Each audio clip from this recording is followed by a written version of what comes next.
vrai leader bazana bangote. Ezara to vanika bon yaga to zuawa petit frère ezara na place au secrétaire master yolo ba français bien moi connaissance za outil nikin bo vanina mo basel ma borna bango moko ba bengi na combat parti politique. Mais qui soit tobi bongo na combat oyo olenga nkoya bandaka nango vraiment bandakala to biaza opposé à monene so tobi kaza. Bonjour chers amis fidèles téléspectateurs de la www.congofrance.com. Très heureux pour moi de vous savoir nombreux en train de suivre à travers le monde. Merci d'avoir choisi Congo France pour vous informer et bienvenue dans cette émission Showtime présentée par votre humble serviteur Yannick Wenge.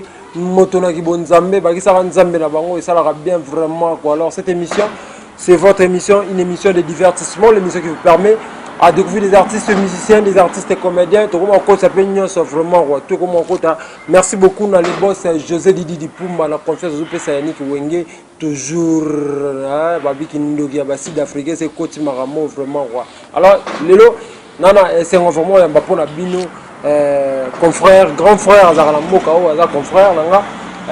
José Bolo avec lui on va parler sur l'actualité aux îles de Kinshasa, Maramozo de Congo. Toujours battre ceux qui Congo la bise qui wapi vraiment toujours battre. Merci beaucoup na Célé Dibolo Boka Nzambe, maman Joséphine Mengi na Paris, maman Mimi Ndouma, maman sociale la passion beauté vraiment. Je suis avec papa José Boloa. Bonjour. Ah merci beaucoup ya Wenge. Bonne santé papa. Non ça va, Nzamba sala songolo, ça va qui mezali. Merci beaucoup papa José Boloa, to la mieux lelo na Congo France bana poto bayeba yo. José Boloa zanani. Bana poto ça ta bana poto moi vraiment. Vraiment merci beaucoup na boss Yemoko et à Congo France, je dis merci aussi hein. José Didi Dipumba. Voilà, José Didi. Merci beaucoup na ba téléspectateur pe ba internaute à Congo France. La confiance vous opesse à Congo France et puis une émission yo Yannick Wengazo dirigé. Moi c'est José Boloa, je suis chroniqueur aussi. Naza présentateur à ba émission de télévision socio-culturelle et puis ba émission chrétienne à niveau et Afrique du Sud. Voilà. Merci beaucoup. Bana poto va comprendre vraiment aux Congolais, tout le banon vraiment. Mamozo les gars na Congo. Papa José Boloa en tant que journaliste, il y a toujours mon en me belé. Tout comme nous tout bana minche opposition na Congo ezati. Ezati. C'est pourquoi papa Olengankoi atiki bango a comme au pouvoir na moni résidence c'est surveiller ba tindeli ba policier ba protéger. Ezani nini nyoso. Obi que politique à Congo en fait pour dire que Yannick nous avons un leader au Congo. Nous avons un leader, nous avons un chef politique. Hein? Bato peut-être ba kota na makamba. Nous avons un poto mona ba poser bazar mo belé ba mitue beza belé bazar ba groupe na bango. Te bana ba groupe na bato benga ba chef politique, ba leader te. Parce qu'un leader aza muto yo aza manager. So ba ke na ba terme na définition qui est un leader. Ba classifier pena ba caractéristique un vrai leader baza na bango te. Ezara to vanika bon yaga to zuawa petit frère ezara na place au secrétaire master yolo ba français bien moi connaissance za outil nikin bo vanina mo basel ma borna bango moko ba bengi na combat parti politique. Mais qui soit tobi bongo na combat oyo olenga nkoya bandaka nango vraiment bandakala to biaza opposé à monene so tobi kaza ka leader momoni ke il correspond parce que banda bitumba vraiment kala. En fait olenga ko bana biton kala makasi kala tant bisono tozo tanga na bekolo on a ba Congo wana te ba kombo ba twana nyostu mais curieusement na habité to habité sur za kindoki to ezelo ko nini penza to comprendre était dans lelo aza na opposition lo bia komi na mouvement en place alors il y a une faute parce que akoma ki na place wana ndenge nini ba peut-être na banda parti politique en l'occurrence il y a olenga ko tanga banda parti politique na e souci nezala ki nini ezali pour défendre l'intérêt de la nation mais l'autre comme yo koko malola kamela mabe yango to big ba leader bazati na mboka Congo. Expliquez nous bala poto ba tala biso siko opposition ezani définition ya opposant na mboka mo na ya ba opposition ezarani ngana ozorara poto tokota vraiment na sens grammatical ya qui est un opposant et opposition ezani nité ezana ngo simple yo ça l'émission na Congo France mutumsa télémission libaya alors ça la contraire aux salaires on opposant Yannick asala bien le baraboé to ça la émission bien en français kitoko ngana yena s'opposer na français na yena lukile ba gros mot yango na opposant so to zika exemple na gouvernement mboka awa to za na ANC oza kamba parti monnaie na mboka Afrique du Sud président nango Jacob Zuma tozana ba Hélène Zila wa bandaki die tozana IFF o lelo Julius Malema comme charge un chef na yango batali lolenge Zuma zo diriger parlement zo diriger constitution mboka oyo baza d'accord nango te selon constitution mboka sengela salabo ya répondre à ba besoin population mais bazo remarquer ka répondre nango te ba promesse salaki constitution mboka zo respecter te bango ba habiter yo ozo sala makambo sengela ko sala te bazo ko s'opposer nango ceci na bango zanini bazongise na nzela landa constitution ndenge zale c'est un opposant otali ke makambo yo lobaki osala ojira ki osala boy mozo sala ngote des un groupe abattement batelemi bazo telemela yo na ndenga mabete parce que biso to comme son personnel et comme le rôle là ngana yo bolona enik ba yo kanate to bosani kiza eloko moko bo to ndimaki to défendre populaire ni intérêt ya mboka mais le roi to sala ngote et comme eloko mususu na seconde ba opposant na biso ndi ba envie ya pouvoir en place. C'est ça le problème. Aza opposant, souka monique pouvoir en place en question tel que Mouto en réalité aza peine opposante. On a besoin le romoro boy. A pour sa position, on a pour sa mboka. Na cause peut ba obenda e pembeniti. To monique yo zo sala na ki opposition na yote. Ceci les années au premier ministre ya Rakas va proposer au cash moro boy. On a to bengo opposant. Merci beaucoup papa, je sais Bouloua, très bien répondu, bon apporte vraiment. Bazo landa biso na bokebi nyonso c'est di bon lobo nzambe mama mimindu mama social ba otala biso vraiment bokebi nyonso Frank Kausoko ba otala biso tolo belan tozo bati banda papa Chen Tshisekedi da kufa tozo bona retour na corps na ye na Kinshasa zoye banate ba makambo ezokeka boy syncope na habité lo ni ezoloba or que tozana élection za ceux dans novembre na décembre awa si to mi na to kota déjà avril banda papa Tshisekedi a kufa to ba suite te ezarani. D'abord liwa ya docteur Etienne Tshisekedi je crois que sala émission nango jusque là to ebate raisonner ni papa na biso kufela tu vois tout ça la analyse belé ba commentaire belé ils ont d'abord temps il y a un peu zalaki moi ba question to se posa qui un peu pourquoi ils ont temps belé m'ta fait depuis le 1er février ils ont ba miko le belé or selon logique de constitution à Belgique ba garde accord pas plus de 20 il y a 14 jours tu vois mais elle est qui alors na resection ku teza bande comme ça ba ki mais ce ba moni que 14 jours amu ke ba ke nata na Nigeria fa ba me mata corona na Nigeria kuna na Nigeria pour na ba garde accord une année ba garde une année alors on s'est posé des questions quand on a Tshisekedi de comme marchandise to comment imagine toi ceux qui papa na kufi ba garder corps na kata morgue il faut se poser beaucoup de questions au lelo l'élite comme non normal comme non normal ça ma bé biso atangi ba africain som ta kufi to vandi moi peut-être ba réseau à la moto la mona moko na poto to za la être mbongo ezala kité isungi moko boye ce qui yango ezala ba réseau je ne pense pas avec na statut oyo Tshisekedi ezala ki nango je ne pense pas que ba ko zata ebele bon alors ce que vous meli bongo c'est qu'il y a une raison politique ezala qui cachée jusque là tu comprends était Corée ko ya même peu Corée na Congo c'est aussi un problème si ko Corée comme na Congo depuis qu'on m'a jusque là tu es ma position té dans la minute encore reza déjà na Congo mais jour ya ko exposer exposition to ko kundezo banate tezo banana ngote alors biso le ba chroniqueur ba commentateur politique toujours remis tourna est-ce qu'il y a une autre raison cachée oyo population zozanga koyeba ngana tana population à part tous en famille ta roi supposons papa Tshisekedi azalora papa nanga akufi il faut na mitunati pour ne bo gardango ceux qui sont famille ont se poser la question c'est que famille et pourquoi bah garder corps ya papa na bango mais tout le monde dit Félix Tshisekedi azamona ya papa Chen o ya bimisa momutu mais na mort ya papa na ye azali le azana mboko le azana mboko autant que en Afrique du Sud on a habité raison ya tour na ye zaki izarani na ba tour azo betebe en fait si il faut bien analyser tu dois comprendre que Moria de fin docteur Tshisekedi est comme déjà politisé. Là je crois que les commentateurs na analyse politique ba côté les melangate na statement na lobby comme le roi indé politisé. Tu vois. Ce qui est vrai c'est que Azaki Motomoro Monene. C'est vrai toujours respecter corps nae, toujours respecter statut Azala qui non amboka. Ezara facilité mutuka bongo ba ke kundega nengwa na kaka bongo.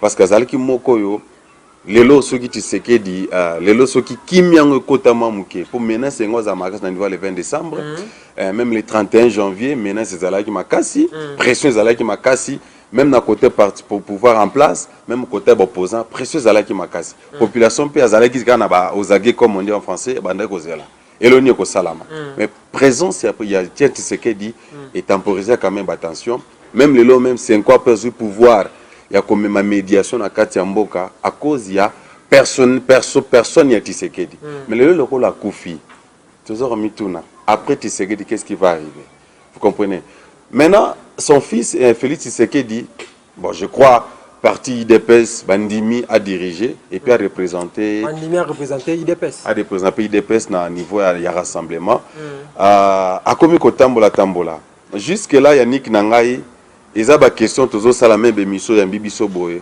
poto pesa pe population ba meka un peu ko réfléchir ba bazana roba na diaspora libanda qu'est-ce qui fait que Félix Tshisekedi lobby il y a 2 semaines passé en Afrique du Sud awa lelo nous savons pas soit en mboka nini from Guinée à Tambola qui lui a donné ce pouvoir là nana mandaté à Tambola aya kutana président Jacob Zuma en Afrique du Sud awa attends que qui hein jusque là toujours mituna wana est-ce que c'est le mot besoin se préparer au biso population quand je parle de population biso quoi que nous sommes à l'étranger tous as na tout souci en mboka na biso et le mot se préparer oyo Félix Tshisekedi tambola nango ou comment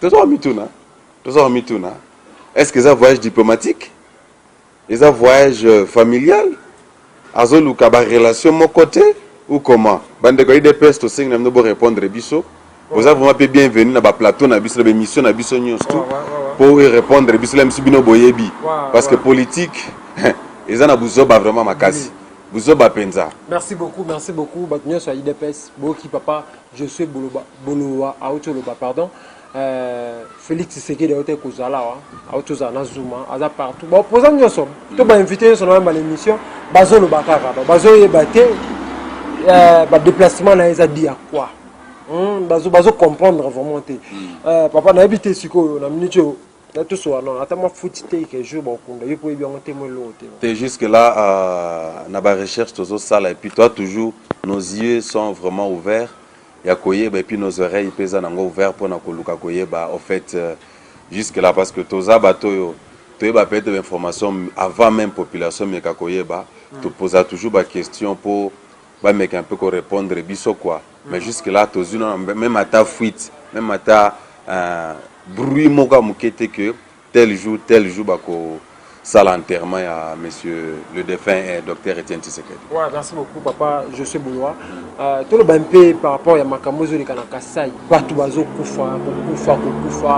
Mamamozo de Kaka, on a mis sur le dos massacre contre la population. Donc, faire des saisons pour ma population, paraît-il, pour ma côté, ça barouané, Nakasai, habité. Tout le monde a. Na kati ya Congo na biso na ba Rwandais na ba Congolais tozoe ba na société ba Rwandais ba komi belé na Congo na habité ba ça bon pe ba Congolais comme ba ça la bon okolo ba ni par rapport à là concernant massacre à Kassai je crois qu'on a un peu reçu bateau ba mieux placé na émission to sala qui dernièrement je crois que d'ici les causes en abanet tembi bata Kassai ou ba pesi biso pena information quelque part c'est aussi politisé. Okay. Mais quoi que politisé, mais entre bango, bazana moi ba division na bango moko. Tu vois. Mais ce qui est vrai quand je dis ça politisé, dans le sens que Congo bato bazo ko envier RDC, ba limite RDC za na kimia. Tu vois. Tozaki na Beni il y a 6 mois passés, nous sommes rapport ba distraire plan oyo RDC zolinga ko atteindre. Tout objectif est toujours préparé d'ici là décembre dans quelques mois. Tu vois, dans 9 mois, tout comme à décembre. Alors, bon, mon l'État que les Congolais zolinga se focaliser à obtenir l'objectif morboé, embriellement morboé bimao na Beni, massacre. Maintenant c'est Kassai. Et je me dis où sont les Kassaïens? Tu vois, et communauté internationale, boza wapi. Dans la baganik, massacre to salamana Charlie, je crois il y a une année ou 2 ans passé. Tu vois, tous les Français étaient mobilisés. Où est Salamine à Bruxelles? Tous les Belges étaient mobilisés. Donc, nombre de 12 personnes, mais tout le monde, même nous les Congolais stupides ou naïfs que nous sommes, des fois, tous les naïfs, na ba profile sur Facebook na ba WhatsApp, je suis Charlie, je suis Paris. Mais tout le monde na miti a commis je suis Kasai. Tous en ont un sens humanitaire, on a tous à la rangote. Donc nous sommes à zone, on a bâti sur tous à la randéni. Tout là, où est-ce que membre Europe, tout qui n'a pas n'a pas profilé. Toi, tu as un de comment te cousin mon côté, nationalité mon côté. Vous comprenez? Il y a des Congolais là-bas au niveau de l'Europe, on peut pas nous avoir un problème. Mais bien sûr que les Congolais, tous au Bomana, tous au Koufa, force me gauti dans le Liban from nowhere. Les aussi les bandés qu'on a sur les Congolais. Mais au moins français mon côté, tout belge mon côté comme je suis Kassai. N'habite complexe en donc c'est vraiment regrettable. Alors tous ces vraiment la communauté internationale, s'il vous plaît, votez la somme à Kamba, on vote qu'on a distraire biso, biso peut pas toi na Kassai ikuna, tu vois une option totale. Ah comment tu tika fait étranger mo be kota et si ça va famille et si ça bana, si ko Congo to lukato tonga élection bana va voter. C'est ça le qui vont voter na niveau Kassai parce que toi on a besoin pour y vote. Et ça la makuna bazo pe ba scruter ba même en côté na niveau bisika c'est ni ekozala ba pesa ba yo ka pe ba fona bango mais ce que so ba tomba kofi le lo so kongo pe bongi ba ne ba bénéficier nango. Merci beaucoup papa. Madame Niche loko la absence ya papa Etienne Tshisekedi na Congo mutazaki vraiment opposant na makasi na kata mboka la biso soka lobby population zoyoka pouvoir en place pe banda ko bangaye. L'absence est-ce que les gens opposant mon père au téléma c'est pas télémi boy population qui est tout pouvoir peser non non opposant mon battre les mains. Bon jusque là je sais pas s'il faut les appeler les opposants, il y a tant de partis politiques opposants au niveau du pays, mais ceux qui veulent toujours reconnaître tout salut vraiment puissance tout force oyo le défunt Tshisekedi Azala qui n'a même parti en place ba yebi que tata wana non seulement côté âge mazana histoire à ma casse au niveau politique à Congo les lois même quand même moi qui m'a ba négociation belé ba médiation belé tant à Mobutu tant à l'Edouard Désiré le père aussi était là même quand le président Joseph Kabila est sur place aussi azo même toujours un impact mo ka makasi lelo oyo obi question no tuninga ngano to rotuna ba Hollande biso ba benga ba entre guillemets opposants lelo la personne de Tshisekedi n'est pas là j'ai reçu bande de IDPS dans l'émission les cas bah si biso que non même attendre mais to assister que Salama en Afrique du Sud bah bi que ba congolais so baza ba IDPsien donc mutino saza le rôle azo représenter vision Tshisekedi c'est différent tu comprends c'est tout à fait différent comment on veut représenter comme mes idéologies. Est-ce que les gens de l'IDPS vont garder l'idéologie de Tshisekedi? Ça, c'est la grande question. La personne, tout le monde en haut, Réunion Salamagna Basenko, tout ça, Tshisekedi, Félix était là. Speechless, comme on dit en anglais, donc, et le rôle de Pourquoi ils en ont voté? Vous comprenez? Pourquoi ils ont été? Donc, depuis le 1er février, si on a tout le monde côté qui est à Télémi à Loba, que est parti en place, Basenko, Bayoki. À moins que les contrats, nous suivons la politique auprès. Vous comprenez?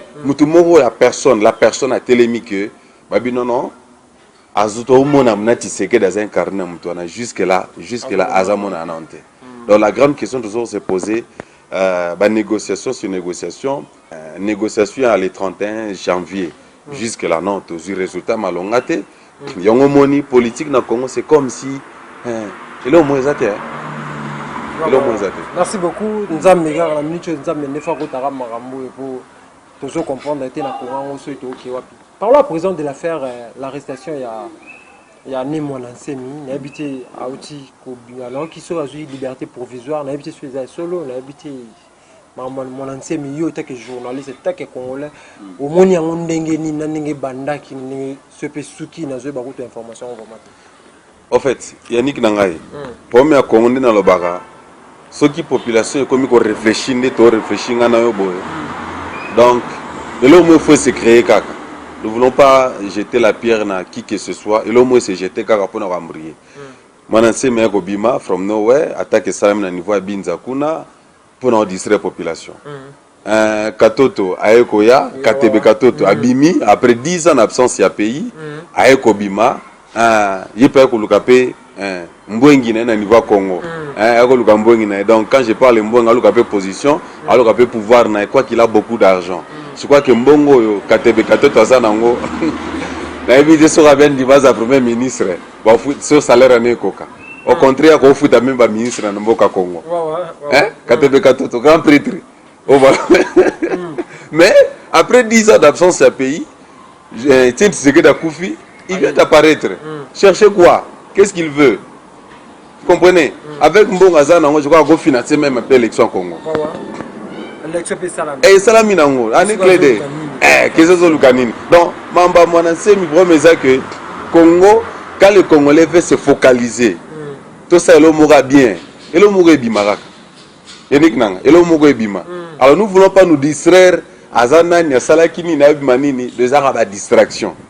Les arabes à distraction. Pour mes acteurs se focaliser sur Vanda. Décembre, les Alibosoir. Comment tu aurais réalisé l'élection?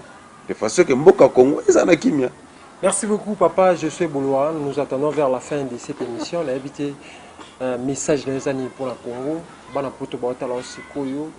Mon numéro de téléphone, moi quelques dédicaces pour tout le monde. Merci beaucoup Yannick pour Nathan. Vraiment, je suis honoré Nathan Abino. Vous pouvez cette équipe Congo France.com Bokiti ko reconnaître Msala Tozo Sala. Vraiment, nous vous disons un grand merci. Merci Penabo Sazo Kamba site. Et puis naba collaborateur Nyos Wazana Sima Congo France.com. Hein, nabo CNTC de Nasima Caméra. Tu vois. Puis on va soutenir l'émission un peu site Mobimba. En fait, pour la RDC, toujours déplorer Kaka, immaturité, il y a des hommes politiques dans le cannabis. Nous déplorons cela. Total quand même, Libanda, tout en Afrique du Sud, tout en États-Unis, dans l'élection États-Unis, dans le calme, dans la paix, c'est ça démocratie, vraiment vraie démocratie. Vous comprenez? C'est comme si nous sommes, comme quelqu'un a dit, nous ne sommes pas dans la République démocratique du Congo. La RDC n'est pas vraiment la République démocratique du Congo. La RDC, c'est la République en voie de la démocratie. Vous comprenez? Ce n'est pas un pays dans la démocratie. Parce que toi, liberté, même pour tout ça, vous comprenez? Or, tu parler sur la liberté d'expression. Donc, tu sais qu'il y a un homme politique dans un pays, le pouvoir en place en pays, le ministre dans un pays. Parce que jusque-là, tu as une constitution de mon côté. Mboka zana nengwana to ara bongo 50 azo médiatiser mboka na biso RDC to senga na biso nyonso ba congolais to vana mutu vana nie ba homme politique mutu za la poser total bien-être à nation pour mes bien-être à nation que sera le Congo dans 5 ans, quel sera le Congo RDC dans 10 ans, vous comprenez, quel sera le Congo dans 20 ans, hein? Parce que mboka mususu le en Afrique du Sud Yannick Nanga va célébrer le mois prochain à 22e anniversaire d'indépendance na bango. Congo toi na 40e anniversaire to célébrer de ceux qui 56 ans. Tala mo na 56 ans RDC na mo na 22 ans Afrique du Sud. Tala ba onde baza. RDC mukolo RDC mukolo mais tala ce que mo na 22 ans. Zoa éducation na bango, zoa enseignement na bango, zoa sécurité sociale na bango, zoa fonction publique, public service na bango. Tala ningi ba diriger. Vous comprenez? Quelque part, bandima qui sacrifice moko boy, quoi que ba parté te salamaki, bandima révolution moko boy, lelo baza oboza. Mais biso lelo toloba kaka démocratie mais en réalité démocratie zate. To seng vena ba homme politique, s'il vous plaît, to bonde libino maturité sala, intérêt à population zala. Nation d'abord liboso, intérêt na bino yasima parce que yebi sans sozo tonga bien.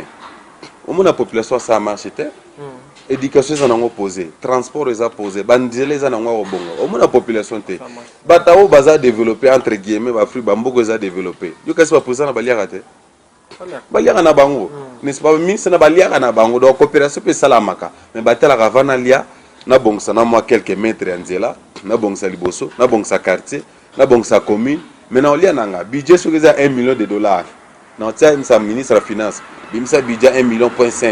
5 ans, il y a $1 million qui est dans la construction. Dans ce sens, tout ce qui est la maturité dans la politique, médias, s'il vous plaît, vous salam salam alam. Vous pouvez information, c'est une maturité dans la population. Tout ce qui est la élection dans le cannabis, tout ce qui est ezala. Moi, je suis dans la Congo de volonté. Bon, merci beaucoup. Moi, numéro de téléphone. Ok. Baba kolinga ko contacter biso Josué Boloa na Facebook na biso Josué Boloa. Obetika Facebook comme na biso. Numéro de téléphone est plus 27 61 016 32 85. Plus 27 61 016 32 85. Na pesi merci na batuno so balingaka biso. Obazo landa biso na congodialogue.com. Bah, on peut voir la Desco TV, Zambé Apambola Bino, vive la RDC. Yannick Nanga, un jour, RDC, sera sauvé. Merci beaucoup, chers amis fidèles téléspectateurs. Nous sommes arrivés à la fin de cette émission. Merci beaucoup à les boss José Didi Dipumba na opportunité. Merci beaucoup na Binonyo Sobozaki vraiment. Vous attention à pour la émission. Merci beaucoup na papa Josué Bolouane ou Yambaki Pesa Kibiso Tanayo la émission la biso. Merci beaucoup na Célé Dibolo Bokanzambe l'homme social. Merci beaucoup na maman Joséphine Mengi na Paris. Merci beaucoup na maman Mimindou, ma maman sociale, maman Liliane na maison Foglo ya na kata Bundes tapesio mbote vraiment. Merci beaucoup na Yannick Igwe Ndoi na ngame ba moyen ka ndé l'équipe vraiment quoi. Merci beaucoup. Tabino so bota la émission au manager Boukson Boukassa, manager junior Boukson Boukassa. Azawana na cadre ya kaka ya encadrer ma Congo France nyoso zo kitoko na ngulu ya tata Nzambe. Merci beaucoup na Cédric Tukusikma caméra. Merci beaucoup na Bino nyoso bo contacter biso na numéro na boko za biso to robeta masolo kaka ndenge ezalaka. D'ici là, portez-vous bien avec l'espoir de vous retrouver au prochain numéro. Ciao.